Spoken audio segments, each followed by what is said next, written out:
Halo guys, kembali lagi bersama saya Richard Gaming. Dan hari ini saya akan membawakan buku Awaken the Giant Within karya Anthony Robin untuk bagian keduanya, mengendalikan sistem utama. Tapi saya hari ini tidak sendiri, saya bersama rekan saya Kevin McClinto yang di sebelah saya ini. Ya. Untuk judulnya pengaruh utama, sistem utama Anda. Nah, pada di sistem utama Anda ini kita pasti mikir, sebenarnya sistem utama pada diri kita itu sebenarnya apa? Tentu kan kita juga mikir-mikir lagi apa itu sebenarnya sistem utama. Dan kita akan membahasnya lebih lanjut di berikutnya. Nah, sebelum kita ke intinya kan, di bab sebelumnya kita udah belajar untuk menyelidiki apa yang ada di bawah permukaan untuk mengetahui alasan dibalik perilaku seseorang dan mengetahui keyakinan inti, pertanyaan, metafora, sumber acuan, dan nilai-nilai mereka. Itu kan sudah kita bahas di bab sebelumnya. Nah, untuk ke intinya, silakan. Oke, yang berikutnya kita langsung ke halaman 504 ya teman-teman, yang paling bawah di kalimat terakhirnya. Jadi kita udah masuk ke bagian kedua dari buku ini ya. Jadi bagian satu udah kita lewatin, ini di bagian kedua. Nah, di kalimat terakhir di halaman 504, bagian kedua dari buku ini didedikasikan untuk membantu Anda mengendalikan secara langsung sistem utama penilaian Anda. Kekuatan yang mengendalikan bagaimana perasaan Anda dan apa yang Anda lakukan dalam hidup Anda. Oke. Nah, kita lanjut ke halaman 505. Itu yang paragraf kedua, agak terakhir ya, kalimat terakhir. Anda tidak dapat menilai sifat seseorang hanya berdasarkan satu kejadian saja. Manusia tidak dinilai dari perilaku mereka.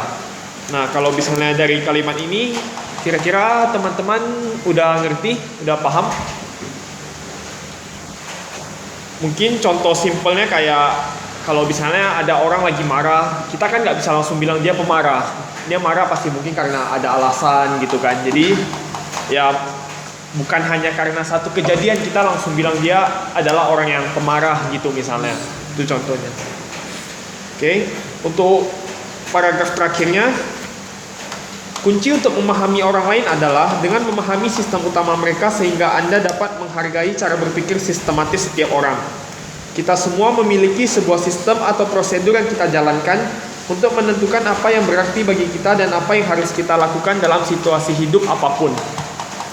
Jadi ya di bab ini selain memahami sistem utama penilaian diri kita, kita juga berusaha untuk memahami bagaimana sistem penilaian orang lain gitu. Karena kan pandangan kita dan pandangan orang lain belum tentu sama.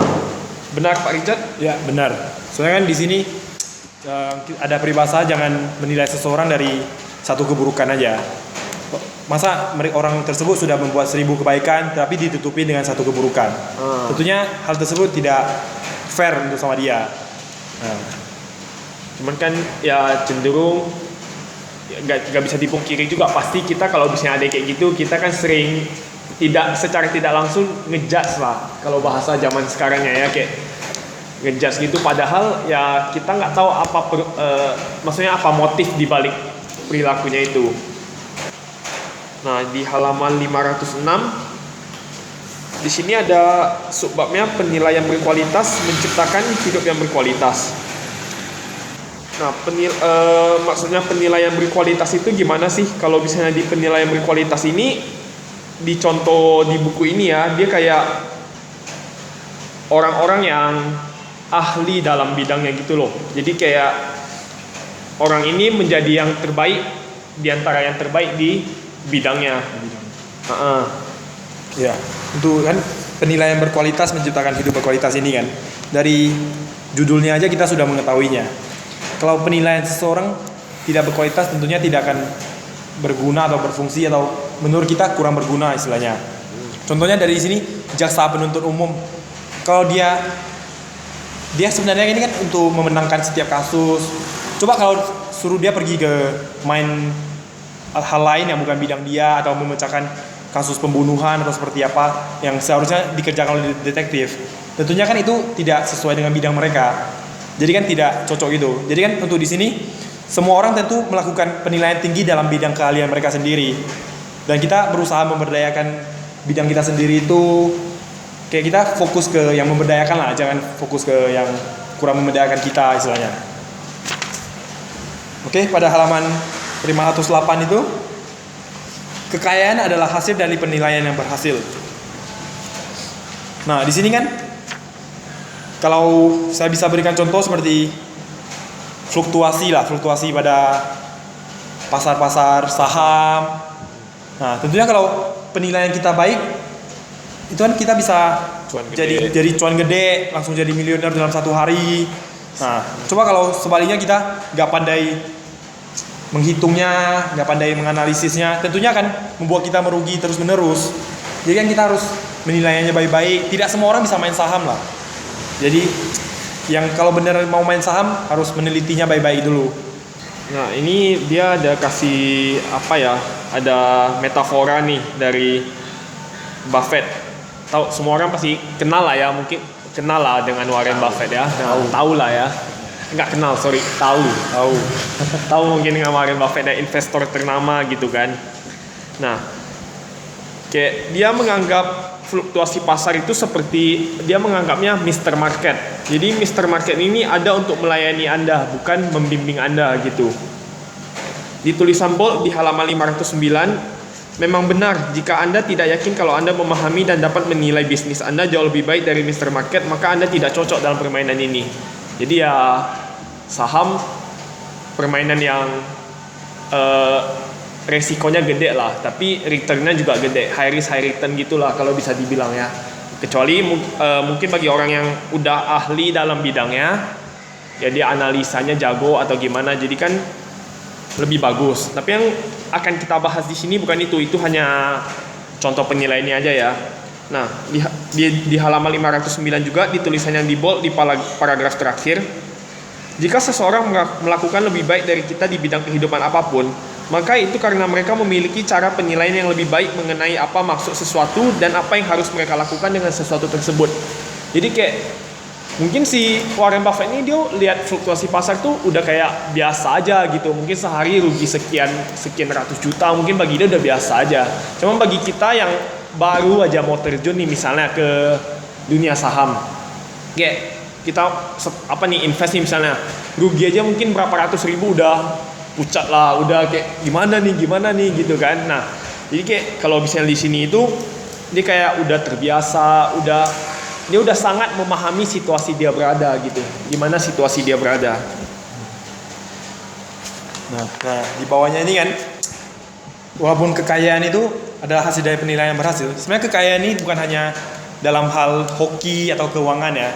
Dan di sini ada tertulis yang di bawah paragraf board itu kan, kita jangan pernah melupakan bahwa dampak penilaian kita tidak hanya di bidang hoki atau keuangan. Bagaimana Anda menilai apa yang akan Anda makan setiap malam dapat menentukan lama dan kualitas hidup Anda. Kalau Anda setiap malamnya makan fast food, makanan yang kurang bergizi, tentunya kan kualitas hidup Anda akan berkurang gitu. Nah, coba kalau makan makanan yang lebih sehat, atau tidak hanya makan malam, tidak tidur lebih cepat, nah, tentunya akan berguna untuk kitanya keesokan harinya. Nah, di halaman 510 ya.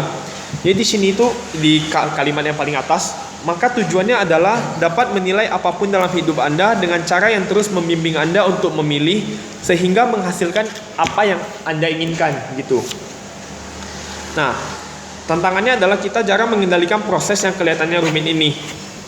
Nah, tapi si Anthony Robbins dia udah bikin diagram bagaimana cara kerja sistem utama penilaian kita. Dia ada 5 kondisi ya kalau di sini ya, 5 unsur step gitu, 5 unsur. Yang unsur pertama itu keadaan. Keadaan ini kayak ya kita dihadapi dengan suatu keadaan, pasti keadaan dulu yang datang ke kita.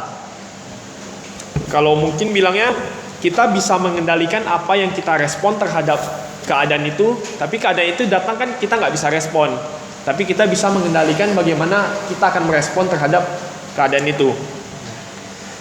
Di halaman 511 kalimat terakhir, sehingga salah satu kunci utama untuk melakukan penilaian berkualitas adalah dengan memastikan saat ini kita sedang memutuskan tentang apa arti sesuatu dan apa yang harus dilakukan. Kita berada dalam kondisi pikiran dan emosi yang baik, bukannya dalam keadaan bertahan hidup. Mungkin kalau misalnya teman-teman sering lihat quotes-quotes di internet gitulah ya, kayak ada tuh dia bilang jangan buat janji ketika Anda senang. Nah, itu kan keadaan kita lagi senang. Maksudnya dia kayak orang senang tuh ya moodnya kan happy gitu kan. Buat janji happy kan lebih gampang. Terus kayak jangan ambil keputusan pas lagi marah. Orang marah kan ya kita tahu menggebu-gebu lah gitu kan. Jadi kayak kelakuannya tuh mungkin dia nggak mikir langsung aja gitu. Kurang lebih begitu kalau yang keadaan. Ya next. Ya, kalau yang kedua kan dari sistem utama ini adalah pertanyaan yang kita ajukan. Jadi dari pertama itu kan keadaan. Misalnya keadaan hari ini lah, seperti cuaca di hari ini yang sedang hujan. Tentunya kita akan mengajukan pertanyaan seperti hujannya akan bertahan lama nggak? Bagaimana saya akan keluar hari ini? Tentunya itu akan lebih berfungsi atau memberdayakan terhadap kita ketimbang kita menyalahkan, Tuhan nih hari ini saya mau keluar malah hujan. Nah, kenapa kita cuma nggak mencoba mencari alternatif lain atau memakai payung atau jas hujan yang kita kalau lagi membawa motor? Nah, tentunya itu kan kita lakukan sekarang untuk menghindari pertanyaan-pertanyaan yang tidak memberdayakan kita. Nah, kalau untuk di pertanyaan yang kita ajukan ini ada yang kurang mengerti nggak untuk unsur ini penilaian? Dua unsur utama ya. Ngerti ya? Oke, bisa ke unsur yang ketiga. Cukup mengerti. Nah, yang ketiga ini, unsur ketiga mempengaruhi penilaian kita adalah nilai.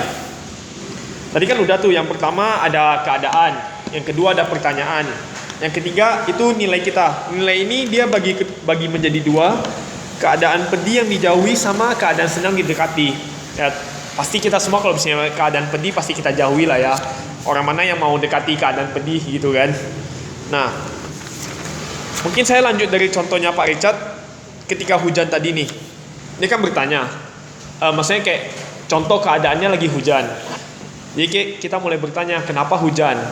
Kalau ambil contoh dari kita aja nih, kita hari ini ada live school ya kan, jam 7. Tapi keadaan lagi hujan lebat. Nah, tentu nilai kita akan bertanya, kalau misalnya saya datang live school, ilmu apa yang akan saya dapatkan? Kalau misalnya saya nggak datang live school, kira-kira saya ketinggalan apa nggak ya gitu. Nah, itu kan tergantung ke nilai kita lagi. Nah, mungkin ada yang bertekad walaupun hujan pakai jas hujan masih bisa datang. Tapi ada juga yang mungkin ya hujan, ya udahlah minggu depan aja baru datang. Nah, itu kan kembali ke nilai kita lagi. Nah, mungkin teman-teman kan pasti ngerasain itu juga tadi sebelum datang live school kan. Kayak keadaan hujan lebat, aku cuman ada tersedia motor nih misalnya. Pilihannya ya pakai jas hujan datang atau minggu depan aja gitu kan, masih ada minggu depan. Nah, itu kan kembali ke penilaian kita masing-masing lagi, nilai yang ada dalam diri kita.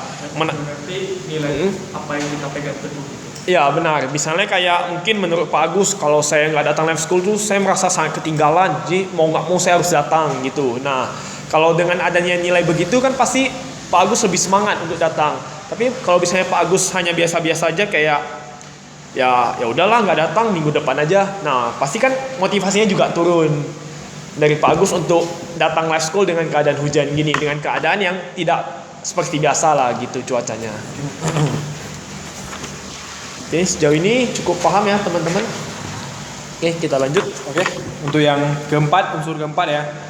Unsur keempat adalah keyakinan umum pada diri kita masing-masing. Sebenarnya ini agak sama dengan yang nilai-nilai tadi. Contohnya keyakinan ini kan yang dibuat aturan kita adalah keyakinan yang kita miliki tentang apa yang terjadi pada kita sehingga kita merasa nilai kita telah terpenuhi. Jadi contohnya seperti yang keadaan senang tadi, jika saya datang live school, saya akan mendapatkan ilmu apa gitu. Nah, dalam keyakinan kita mau live school istilahnya. Tentunya kita akan berusaha untuk datang ke live school ini. Nah, di sini dia ada kasih contohnya nih. Kalau kayak yang bisa kita pegang, keyakinan yang bisa kita pegang gitu kan.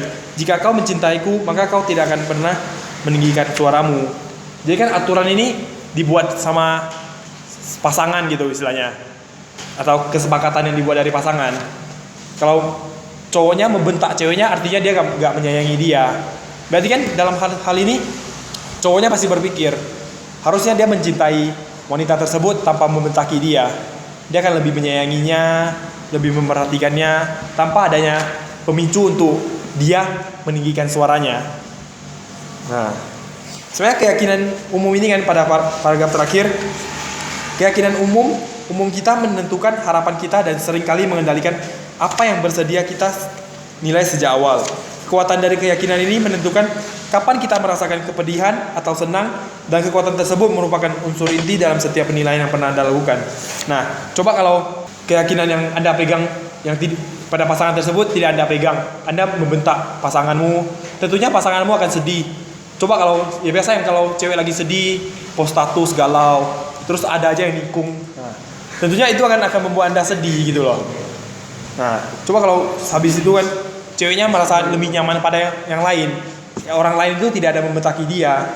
Nah, tentunya dia akan lebih nyaman sama cowok lain dan cowok ini ditinggalin. Jadinya kan itu kan untuk menentukan kita merasakan kepedihan atau kesenangan. Tentunya semua orang memilih kesenangan ya, seperti dibilang Pak Kevin tadi. Dari itulah untuk keyakinan ya, keyakinan umum kita. Dan unsur kelima, silakan Pak Kevin. Yang unsur kelima atau unsur yang terakhir ya, kita itu ada sumber acuan.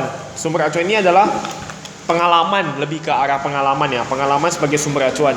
Nah, ini kan teman-teman kan yang datang live school hari ini kan bukan pertama kalinya datang live school ya.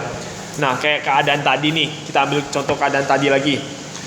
Di live school sebelumnya, misalnya Pak Alfred nih, Pak Alfred merasa live school ini sangat berguna. Setiap kali datang live school, saya dapat ilmu yang banyak, kayak dapat pergaulan baru gitu misalnya. Nah, ini kan menjadi memori, semacam memori sumber acuan untuk Pak Alfred membuat keputusan apakah akan datang lagi minggu depan atau tidak itu. Nah, di halaman 515 itu paragraf yang terakhir ada kalimat terakhirnya. Kalimat pertamanya tidak diragukan lagi, sumber acuan membentuk keyakinan dan nilai kita. Jadi pengalaman-pengalaman kita pun membentuk bagaimana nilai-nilai kita. Nih, di halaman 516 yang paragraf terakhir, sumber acuan tambahan memberi kita kemungkinan untuk menguasai sesuatu. Namun, meskipun kita memiliki pengalaman atau tidak memiliki pengalaman, kita memiliki cara tak terbatas untuk mengatur sumber acuan kita menjadi keyakinan dan aturan yang memberdayakan atau melemahkan kita. Setiap hari Anda dan saya memiliki kesempatan untuk mendapatkan sumber acuan baru yang dapat membantu kita mendukung keyakinan kita, memperbaiki nilai kita, mengajukan pertanyaan baru, berada dalam keadaan yang mendorong kita menuju arah yang kita inginkan dan benar-benar membentuk takdir kita menjadi lebih baik. Jadi walaupun tadi kita nggak ada nih sumber acuan untuk berolahraga, tapi kalau misalnya kita memang ada keinginan untuk berolahraga kan jadi beda cerita gitu. Ya, contohnya kan kayak seperti kita melihat teman kita yang menjadi atlet basket, istilahnya dia olahraga keep fit gitu kan. Tentunya kita menjadikan itu sumber acuan kita juga. Kita mau seperti dia itu istilahnya. Gak usah jauh-jauh, kita ambil teman kita aja. Kita mau kayak main bareng sama dia, berkumpul bareng, mendapatkan pergaulan baru istilahnya. Jadi kayak sumber acuan itu kan tidak harus pengalaman yang udah kita hadapi gitu. Bisa kita jadikan seseorang atau kegiatan seseorang dijadikan sebuah sumber acuan kita juga. Atau mungkin dari teman-teman ada yang mau sharing mungkin mengenai pengalaman-pengalaman yang membentuk sumber acuan teman-teman, misalnya dari mungkin yang dulu tidak ada hobi atau maksudnya nggak ada hobi tertentu, tiba-tiba ada hobi tertentu gitu berkat adanya teman baru atau gimana? Ada yang mau di-sharingkan? Ada sih. Nah, boleh Pak Agus. Silakan. Simpel sih, jadi dari dulu orang tua saya dapat yang bagus. Orang tua gimana? Orang tua? Saya. Menuntut Pak Agus untuk mendapatkan nilai di sekolah yang bagus, tinggi gitu kan? Jadi mereka mancing dengan kalau dapat nilai bagus, saya dapat dia. Jadi setiap saya dapat nilai bagus, saya dapat dia. Jadi itu menjadi pengalaman dan jadi titik acuan saya untuk dapat nilai bagus. Bisa jadi begitu, itu contoh simpel dari Pak Agus ya teman-teman. Kayak ya dengan adanya dorongan lah ya, sumber acuan baru, jadi kayak nilai kerajinan pun bertumbuh gitu kan di Pak Agusnya. Itu contohnya ya teman-teman. Berarti sumber acuan ini bisa seperti reward and punishment lah istilahnya, atau hadiah atau hukuman istilahnya. Istilahnya kayak kalau kita berbuat baik kita mendapatkan hadiah. Kalau kita mendapatkan nilai buruk, kita walaupun orang tua gak marah, kita kayak istilahnya memalukan orang tua itu istilahnya. Tentunya itu akan menjadi dorongan bagi kita untuk mendapatkan nilai lebih baik lagi. Ya, itulah kayak sumber acuannya ya dalam 5 unsur sistem penilaian itu. Nah, sebelum melanjutkannya lagi, ada yang masih kurang ngerti nggak kelima unsur ini? Soalnya kalau belum ngerti sistem utama penilaian kita ini, untuk melanjutinya agak susah. Kalau pertanyaan saya, pengaruhnya seberapa besar sistem utama kita terhadap kehidupan kalian ngerti ya? Karena itu kita lebih sadar dalam mengambil keputusan. Dalam kelima-limanya loh. Contohnya dia bilang nomor 1 inilah kekuatan keadaan atau kondisi gitu ya. Kenapa dia bilang pengaruhnya sangat besar terhadap kehidupan ya? Contohnya kasih contoh, tengah malam kita kalau dengar suara kaki mendekati kita ya, dia keadaan atau kondisi. Kita pikir itu suatu perampokan atau suatu Atau seseorang mau kasih kita surprise gitu. dari situlah keadaannya pengaruh ya. Contohnya juga gini, orang tawarin kita sesuatu, keadaan kita menilai itu apa, itu juga sangat mempengaruhi kesuksesan atau kegagalan kita berikutnya ya. Ya itulah yang dimaksud itu pengaruhnya sangat besar sistem utama kita ini terhadap kehidupan kita. Ya, termasuk yang nomor 2, pertanyaan. Jika seseorang udah kasih kita job lah atau apa lah gitu ya, pertanyaan kita tanyakan itu juga mempengaruhi tentang arah hidupmu di mana sehingga menuntut takdirmu. Contoh Pak Tommy, dulu Pak Awi kan kasih kondisinya main game ini bisa menghasilkan. Ya, untung-untung waktu itu pertanyaan dipilih itu saya mau pergi mencobanya. Ya, nah itulah maksudnya pertanyaan itu mempengaruhi sistem utama di bagian 2 pertanyaan ini sangat mempengaruhi kehidupanmu Kedepannya ya. nah, kedepannya. Dan contoh nomor 2 ya, contoh mau main game kan. Nah, contoh nomor 3 untuk keyakinan kita. Bukan untuk nilai yang kita pegang itu ya. Iya. Kita mau biasa mencari kesenangan, menghindari kepedihan gitu ya. Nah, nilai kita pegang itu termasuk apa? Karena waktu itu Pak Tommy kalau pikir mau senang-senang aja udah hidup ke depan nggak perlu berusaha ya. Saya rasa hidupnya mempengaruhi juga. Contoh mau pakai keyakinan kita. Mau contoh game dia lagi kan, dia yakin ini bisa sukses atau cuma Untuk main game gitu. Untuk sementara gitu misalnya. atau ini kesuksesan ini milik orang lain bukan milik saya. Ini juga sangat mempengaruhi ya. Dari keyakinan kita lah kita membuat aturannya itu. Kalau kita yakin ini bisa, kita membuat aturan itu menggampangkan supaya kita mencapai goal yang kita itu. Kalau kita keyakinan kita tidak memberdayakan, kita bikin ini kesuksesan ini milik orang lain lah, orang ini hoax lah, apa-apa gitu ya. Kita bikin aturannya yang susah kita mau capai biasanya ya. Termasuk nomor 5 ini sumber acuan ini berarti termasuk patokan atau pengalaman ya? Iya, pengalaman. Kalau saya baca sih intinya itu kita mencoba pengalaman yang semakin banyak-banyaknya, kemungkinan kita sukses jauh lebih banyak. Karena punya patokan atau pengalaman sumber acuan yang lebih berwarna gitu ya. Ini kan udah ada patokannya masing-masing. Coba dari Pak Awi cuman hanya merekomen main game ini. Cuman dia nggak memberikan ininya main sarannya ini gimana. Ya. Tentunya Tommy nggak akan seperti hari ini. Ya benar.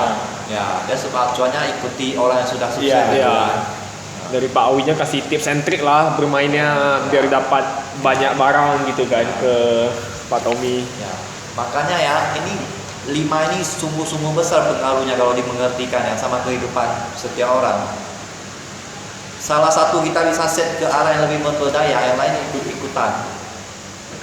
Berkaitan 5 ini sangat pengaruh sekali menurut saya 14 ini. Berarti kalau nggak salah dia 1, 2, 3 sudah kita bahas sebelumnya ya. Kekuatan keadaan, pertanyaan sudah dibahas. Keyakinan juga sudah dibahas. Nilai belum. Nilai bab 15. Nilai keyakinan. Termasuk nanti keyakinan dia ada bahas lebih lagi. Keyakinan. Berarti yang belum dibahas nilai keyakinan sumber acuan ya. Sehingga menghasilkan jati diri kita menurut dia ya. Itu tampaknya jelas.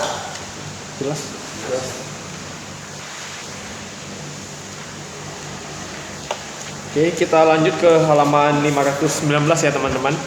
Itu ada sebab dua jenis perubahan. Nah, jika Anda dan saya ingin mengubah apapun dalam hidup kita, maka pasti salah satu dari dua jenis perubahan, yaitu bagaimana perasaan kita atau perilaku kita. Kembali lagi yang tadi kita udah bahas ya, yang 5 sistem utama penilaian kita tadi. Jadi kayak kalau misalnya kita mau ubah sesuatu dalam hidup kita harus ubah bagaimana perasaan kita dan perilaku kita terhadap sesuatu tersebut gitu. Sampai ini dimengerti atau masih agak rancu? Kayak mungkin kalau misalnya saya ingin hidup sehat, dari yang nggak pernah olahraga jadi seminggu olahraga 3 kali misalnya. Nah itu contoh simpelnya ya. Perubahannya. Contoh perubahannya. Nah di paragraf yang pertama di kalimat terakhir, dengan mengubah sistem utama, kita dapat mengubah bagaimana Anda akan menghadapi berbagai macam keadaan. Jadi sistem utama yang tadi kita, ya ngapain olahraga capek lah, buang-buang energi lah, enakan tidur atau apa gitu. Kita ubah biar kita mencapai apa tujuan yang kita inginkan. Jadi kan tujuan kita agar hidup lebih sehat gitu. Dari yang nggak pernah olahraga, kita olahraga lah seminggu, mungkin seminggu sekali dulu, nanti seminggu 2 kali. Oke, yang halaman 519 yang di bold ya. Saya adalah sumber dari semua emosi saya. Tidak ada dan tak seorang pun yang dapat mengubah perasaan saya kecuali saya sendiri. Jika saya mendapati diri saya menanggapi apapun, maka saya dapat mengubahnya saat itu juga. Jadi ya itu sebenarnya semua kembali ke diri kita sendiri masing-masing lagi. Mau misalnya dipaksa sekalipun untuk olahraga misalnya, tapi dari kitanya nggak ada niat untuk hidup sehat, sama aja gitu, percuma. Nanti olahraganya jadi yang iseng-iseng aja, kayak buat gimana ya, olahraganya pun nggak maksimal gitu contohnya. Kita lanjut lagi ya. Let's go. Kita lanjut ke halaman 520 di paragraf terakhir. Nah, jadi pusat perhatian dari bagian kedua buku ini adalah bagaimana menciptakan perubahan umum ini. Ketika satu perubahan dalam salah satu dari kelima unsur sistem utama akan sangat mempengaruhi cara Anda berpikir, merasakan, dan bersikap dalam berbagai bidang hidup Anda secara bersamaan. Jadi yang tadi kan ada kondisi, sumber acuan, pertanyaan. Ubah salah satu aja, menurut Anthony Robbins ini akan kayak mengubah keyakinan kita gitulah. Mengubah bagaimana berbagai pandangan hidup Anda terhadap bidang-bidang tertentu gitu. Nah, di kalimat terakhirnya, proses menciptakan perubahan umum ini dapat menjadi kekuatan besar untuk membentuk takdir. Jadi yang 5 tadi seperti yang dikatakan Pak Acen, 5 ini jika kita ikuti, maksudnya kita sesuaikan dengan kita, itulah yang akan membentuk takdir kita. Itu akan membentuk bagaimana hidup kita nantinya. Baik, saya lanjuti di halaman 521 ya. Menurut Miguel de Campartes, singkirkan sebabnya, maka akibatnya akan hilang. Nah, dari quotes ini aja lah, ada yang kurang mengerti ya? Atau saya coba kasih contohnya lah ya. Dia sebab akibat ya. Kita keluar malam terus mabuk-mabukan mengendarai kendaraan. Itu kan sebab kita keluar itu kan karena cuman sekedar ajakan teman gitu. Kita bisa saja menolaknya. Nah, cuma kalau akibat dari kita keluar mabuk-mabukan, mengendarai sepeda motor lagi atau mobil lah gitu kan, itu kan akibatnya akan sangat berbahaya. Kalau yang bisa pulang selamat ya hoki-hoki dia. Kalau yang nggak selamat kan bisa kecelakaan, merepotkan orang tuanya lagi. Ya kan, coba kalau dia hanya stay at home gitu, nggak usah keluar malam-malam atau apalagi minum-minuman keras gitu istilahnya. Tentunya itu kan nggak membuat hal itu terjadi gitu. Nah di paragraf 1, 2, 3, paragraf ketiga, demikian pula dengan memahami sistem utama yang membuat Anda dapat menghilangkan penyebabnya, bukannya membuat diri Anda kelelahan karena melawan akibatnya. Ya kan? Kita bisa saja menghilangkan ajakan teman itu, karena itu kan termasuk hal yang buruk gitu, negatif juga. Kalau positif masih bisa diikutin, kalau negatif kan nggak usah kita ikutin. Jadinya kita nggak perlu kelelahan atau kesusahan untuk melawan akibat dari sebabnya tersebut. Oke. Dari itu ada yang kurang mengerti juga? Oke, cukup dimengerti. Kita lanjutin lagi. Pak Kevin, Lanjutin lagi kita di halaman 522 ya. Nah, si Anthony Robbins ini dia ada kasih pertanyaan. Pertanyaan itu ada di paragraf kedua, di baris keduanya. Nilai apa yang mengendalikan saya? Bagaimana saya mengetahui kalau nilai saya terpenuhi? Apa aturan saya? Nah, ini nih kayak pertanyaan yang membentuk nilai-nilai kita, membentuk apa yang keyakinan apa yang kita pegang teguh gitulah. Nah, nilai apa yang mengendalikan saya? Bagaimana saya mengetahui kalau nilai saya terpenuhi? Apa aturan-aturan dalam diri saya? Misalnya aturan dalam diri saya, ya saya harus misalnya ketemu orang, ya setidaknya senyum gitu, walaupun sama orang yang nggak dikenal. Kalau misalnya bertatapan senyum gitu misalnya, itu kan secara tidak langsung ya saya menciptakan nilai ramah gitu, nilai ramah dalam diri saya. Kayak daripada ketemu orang cuek gitu misalnya. Itu contoh kecilnya ya. Terus di paragraf ketiga di halaman 522-nya juga, di kalimat pertamanya, emosi yang kita rasakan dan tindakan yang kita ambil didasarkan pada bagaimana kita menilai sesuatu. Itu jadi tergantung lagi bagaimana cara kita menilai sesuatu. Ada kejadian A nih misalnya, kayak ada kejadian gempa bumi deh misalnya. Menurut Pak Dirga gempa bumi ya biasa aja gitu. Tapi mungkin menurut Pak Tommy, mungkin karena trauma atau gimana, Pak Tommy ketakutan akan gempa misalnya. Itu kan contoh ya, didasarkan bagaimana cara kita menilai sesuatu. Oke, seperti di halaman ini 523, dia ada subbab ujilah apa yang telah Anda pelajari. Itu diagram yang tadi yang versi lengkapnya ya. Terus di halaman 524-nya dia ada 4 pertanyaan. Nah, 4 pertanyaan ini ya kembali ke diri masing-masing lagi. Mungkin coba saya tanya Pak Michael yang baru hadir ya. Pak Michael kalau misalnya kalau menjawab pertanyaan nomor 1, mungkin kita semua gampang lah menjawabnya ya. Pertanyaan nomor 1 ya, kenangan apa yang paling berharga. Tapi bagaimana kalau misalnya pertanyaan nomor 2? Pertanyaan nomor 2 saya yakin jawaban kita semua tidak akan sama. Nih pertanyaannya, jika Anda dapat menghentikan kelaparan di dunia hari ini dengan membunuh satu orang yang tidak berdosa, maukah Anda melakukannya? Mengapa dan mengapa tidak? Nah, jawaban Pak Michael dan teman-teman lainnya saya rasa tidak sepenuhnya akan sama. Coba dulu. Ya. Cuman boleh coba Pak Michael. Jika Anda dapat menghentikan kelaparan di dunia hari ini dengan membunuh satu orang yang tidak berdosa, maukah Anda melakukannya? Tidak. Tidak.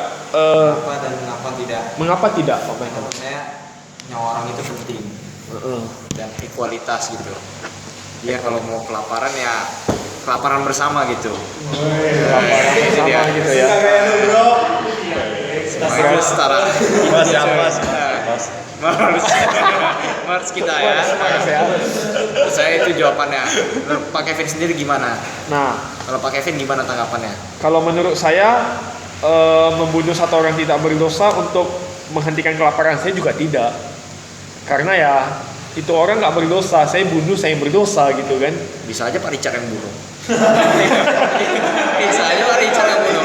Tapi ini dengan membunuh satu orang tidak berdosa, berarti kan dengan membunuh itu antara saya yang membunuh atau saya suruh orang membunuh, itu kan udah niat yang kurang baik itu gitu kan. Salah sih. Walaupun dikit. Iya, kalau dibunuh Richard nanti. Jadi saya tidak berdosa gitu kan. Nah, jawaban kita pribadi kan belum tentu sama dengan teman-teman lainnya. Atau mungkin nih bisa aja dia jawab, ya saya akan melakukannya. Ya, kenapa? Karena ya nyawa satu orang ditukar dengan nyawa sekian ratus ribu orang misalnya. Nah, bisa juga sekian juta orang jadi nggak kelaparan, ya udahlah saya berkorban. Bisa juga begitu. Cuman kan Bunuh diri berarti ya. ini kan kembali ke Keyakinan kita masing-masing lagi. Kalau kita hanya menjawab pada kita diri sendiri, tentunya kita akan dijawab tidak. Cuman kita kalau dalam setiap diri manusia juga tidak akan sepenuhnya semua orang baik gitu. Tidak mungkin akan ada yang jawab, ya saya akan melakukannya dengan mengambil nyawa saya sendiri. Kalau jawaban seperti itu kayak kalau menurut dia udah holy banget gitu lah, baru dia jawab seperti itu. Kalau Holy cow. kalau untuk kita ini nggak mungkin sih. silakan. Oke, mungkin pertanyaan berikutnya boleh Pak Tommy. Dan yang nomor 3 nomor 4 nomor 4 ya? Nomor 4 yang Pak Tommy. Langsung nomor 4. Iya. Nah, langsung kita skip aja. Kita coba. Ini kan contoh aja nih contoh. Jika Anda bisa mendapatkan uang $10.000 karena memakan semangkuk penuh kecoa hidup, maukah Anda melakukannya? Mengapa atau mengapa tidak? Nah, kalau dari Pak Tommy mau nggak menukarkan kecoa hidup masuk ke perut? Sebenarnya tergantung keadaan sih. Iya kan? Untuk Iya, keadaan, iya. untuk keadaanmu yang sekarang. Ya kalau keadaanku sekarang aku udah punya handphone, udah punya apa, kan hidup saya aman, gitu kan? Nggak mungkin saya makan gitu. Kalau misalnya sekarang keluarga saya nggak makan, orang tua saya nggak makan, saya lagi kesusahan, Lagi saya tidur kelaparan di, gitu di, ya. di jalan, mau nggak mau, mangkok kecoa tutup mata aja kan kita makan. Ya. Anggap aja permen karet gitu ya masuk Ya. kunyah-kunyah ya. Nah, nanti kan dapat $10.000 bisa punya rumah, tidak tidur di jalanan lagi, gitu kan? $10.000 Ya itu kan bisa contohnya beli aja. rumah. Contohnya aja. Ya gitulah. Jadi ya kurang lebih mungkin yang ingin disampaikan di sini ya katakan di sini kayak lebih ke cara setiap kita memandang sesuatu itu kan tidak akan sepenuhnya sama gitu kan. Apalagi tergantung situasi dan kondisi di mana kita berada gitu. Berarti kita langsung loncat aja ya karena kan yang berikutnya ini dia cuma bahas-bahas pertanyaan-pertanyaan yang tadi Seperti keadaan-keadaan yang kita sudah tanyakan ya. Gimana gitu. Nah, dia tuh di subbab halaman 527 tiba saatnya untuk kita mempelajari sistem utama kita.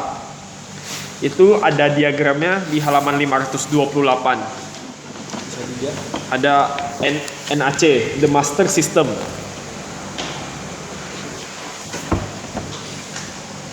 Nah, mungkin kalau misalnya saya coba bantu translate ya. Ada 6 langkah untuk kita berubah. Pertama, oh ada ya, ada di sini ya. Oh ya ada. Di halaman 529 ternyata ternyata ada translate-nya. Intinya niat baik. Oke. Yang pertama itu kita tuh memutuskan apa yang benar-benar kita inginkan dan apa yang menghindari kita untuk mendapatkan itu sekarang. Apa yang kita inginkan dan apa yang menghalangi, apa yang bikin kita susah untuk mendapatkannya. Yang kedua, daya ungkit. Daya ungkit dari kesenangan apa yang akan kita dapatkan dan kepedihan apa kalau misalnya kita nggak dapat itu benda gitu misalnya. Benda atau apapun ya. Yang ketiga, kayak ganggulah pola-pola yang membatasi diri kita gitu. Apa dari kita yang membatasi diri kita, pola-pola apa yang membatasi diri kita sendiri. Yang keempat, ciptakan alternatif baru yang lebih memberdayakan. Yang kelima, kondisikanlah apa yang telah kita pelajari sehingga di yang keenam kita bisa coba mengujinya. Gitu. Jadi kayak setelah ini adalah 6 langkah bagaimana kita lebih ke berubah mungkin ya, mengubah sikap atau mengubah ini. Ubah apapun segala sesuatu. Segala sesuatu, ya. Memang. Kayak di bab 6 itu ya. 6. Kemarin bab 6 diterapkan berhasil nggak ya? Berhasil. Kan Pak Alfred udah berhasil. bisa Yang lain. testimoninya Pak Alfred. Dia berhasil dia apakah kita baru 6 ini? Dia bilang sebelumnya dia udah pernah berhasil. Mungkin karena apa kepercayaan kita. Coba jawabnya karena paling percaya.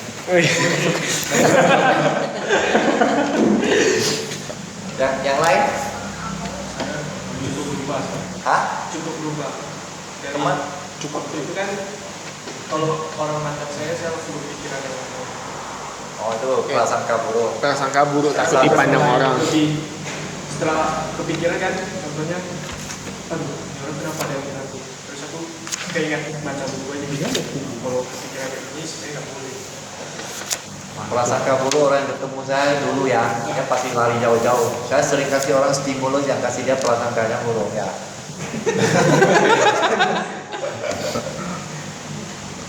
Kalau saya pribadi di Pak Nam ini saya berubah ke bahasa kebiasaan jelek saya bisa. Ya. Jadi ya pada bab ini kan dia ada menegaskan kepada kita lagi, jangan hanya mempertimbangkannya, kita harus segera mengujinya. Kalau kita hanya mempertimbangkan 6 step tersebut, kita hanya berpikir apakah akan berhasil, apakah gagal gimana. Coba kalau kita langsung mengujinya, gagal ya kita coba lagi. Tentunya itu akan jadi pengalaman bagi kita, pelajaran juga gitu. Mungkin ya kalau misalnya di bab 14 segitu aja dari kami. Mungkin teman-teman ada yang ingin ditambahkan atau ada yang ingin bertanya mengenai bab 14. Oke, kita akan bahas kembali bab 15 setelah pesan-pesan berikut ini.